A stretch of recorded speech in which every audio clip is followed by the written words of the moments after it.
Hello everyone, আমি অনির্বাণ। আমাদের channel আপনাদের সকলকে স্বাগত। এই ভিডিওতে আমি কথা বলতে চলেছি জাট সিনেমাটার অফিসিয়াল ট্রেলার নিয়ে। তো চলুন ভিডিওটি শুরু করা যাক।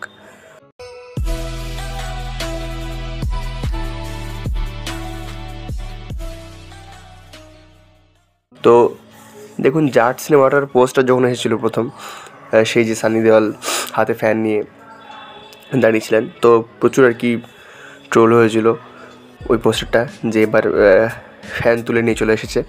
তো যাই হোক, গতকাল জাট সিনেমাটার অফিসিয়াল ট্রেলার রিলিজ হয়েছে এবং প্রায় 3 মিনিটের কাছাকাছি এটা ট্রেলার। আর এই সিনেমাটা ডিরেক্ট করছেন গোপীচাঁদ মালিনেনি, যিনি এর আগে বীরা সিমহা রেড্ডি বা ক্র্যাকের মতো সিনেমা বানিয়েছেন। তো ক্র্যাক খুব ভালো একটা সিনেমা, এবং আমি বীরা সিমহা রেড্ডি দেখিনি। তো এটা তার বলিউডের প্রথম কাজ। এবার আমি জাট সিনেমার অফিসিয়াল ট্রেলারটাকে যদি এক লাইনে রিভিউ করি, তো বলবো যেটা এটা ব্যাপক মাসি ট্রেলার হয়েছে। সত্যি বলতে কি, যারা যারা কি ট্রোল করছিল তাদের হয়তো মুখ বন্ধ হয়ে গেছে। এই ট্রেলারটা কিন্তু সলিড হয়েছে, মানে মজা আছে। যেমন প্রথমে যে সিনটা দিয়ে শুরু হয়, সেখানে ওই মাটি থেকে এটা হয়তো মানুষের হাত বা হয়তো কঙ্কাল হতে পারে বেরিয়ে আসছে। তো ওখানে ওই যে পুলিশে জিজ্ঞেস করছে যে কে করেছে, ওই পোর্শনটুকু বিল্ডআপটা ঠিকমতো হয়নি, ইম্প্যাক্টটা পড়েনি।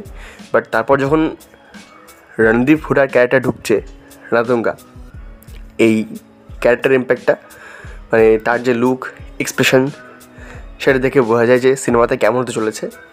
এবং সে হয়তো ইললিগাল অ্যাক্টিভিটিস করে, আর তাকে আটকানোর জন্যই আর কি এখানে আবির্ভাব হবে আমাদের সানি দেওয়ালের, যিনি আর কি নিজেকে জাট বলে পরিচয় দিচ্ছেন।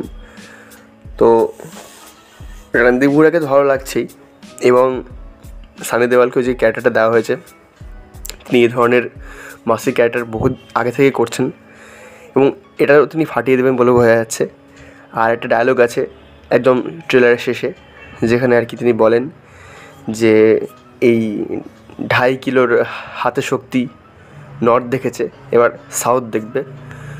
মানে ভাবুন, এই ডায়লগটা যখন হলে আর কি বলবে সানি দেওয়াল, লোকে পাগল হয়ে যাবে, চিৎকার করবে, মানে সিটি মারবে, তালি মারবে, এমন একটা ডায়লগ বলেছে। কারণ আমরা জানি যে সাউথের অ্যাক্টরদের ইম্প্যাক্ট নর্থে পড়ছে, মানে তাদের অভিনয়ের কাজগুলো নর্থে যখন ইম্প্যাক্ট পড়তে পারে, তখন একটা নর্থের অ্যাক্টরের ইম্প্যাক্টও সাউথে পড়তে পারে, সেরকম আর কি বুঝিয়ে দিচ্ছেন সানি দেওয়াল। আর এখানে একটা মিউজিক রয়েছে, যেটা আর কি মাস্টার ছবির যে বিজিএম রয়েছে জেডির ইন্ট্রোতে, একদম ওই মিউজিকটাকেই থামানেস একটু তুলে একটু, মানে একটু চেঞ্জ করেনি, প্রায় ওরকমই রেখে দিয়েছে। তো থামানেস এরকম স্বভাব আছে, আমি জানি। আর একটা গান আছে, সেটা শুনতে ভালো লাগছে। এই সিনেমাটা আগামী 10 এপ্রিল আসছে, মানে সিকান্দার রিলিজ হওয়ার প্রায় মোটামুটি 2 সপ্তাহ পরেই মানে আসছে এই সিনেমাটা। তো সিকান্দার যদি একটু ডাউন খায়, তাহলে হয়তো জাটের সুযোগ আছে, কারণ এই সিনেমাটা প্রপার মাস সিনেমা হতে চলেছে, এবং আমি খুব এক্সাইটেড সিনেমাটা নিয়ে। দেখা যাক কেমন হয়। তো এই ছিল আমার ট্রেলার রিভিউ। ভিডিওটি ভালো লাগলে লাইক করুন, কমেন্ট করুন, শেয়ার করুন, আমাদের চ্যানেলটি সাবস্ক্রাইব করুন। ধন্যবাদ।